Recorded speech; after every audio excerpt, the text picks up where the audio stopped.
Hey Redline, this is Josh Lewis. I'm talking today about what we did this week in our Revo groups. We talked about the iceberg and how 10% of the iceberg that you can see on top isn't really the full thing. 90% of the iceberg's mass actually lies beneath the surface. And we talked about how we reference how the iceberg is quite a bit like our character.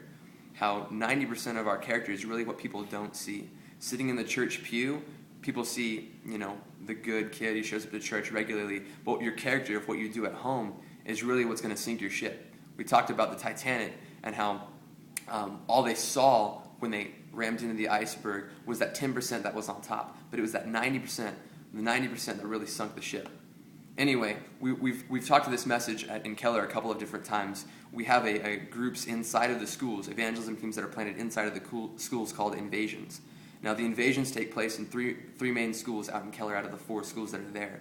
And we've seen kids come to the Lord from that this week. Ashley Waddell goes downstairs and finds a whole bunch of kids at the lunchroom table and starts inviting them up. We start talking to some Wiccans. We start talking to some basketball players. This one girl, Megan, actually gets saved. It was amazing. Then from there, we actually transferred into our Revo groups. Now, our Revo groups are all over the Metroplex. They're in Flower Mound, Irving, Las Colinas. We have some out in Keller where we're at. The Saints Establish, Rebels Cry, Thirst. They're all over the Metroplex. You just get plugged in with a leader and we can hook you up.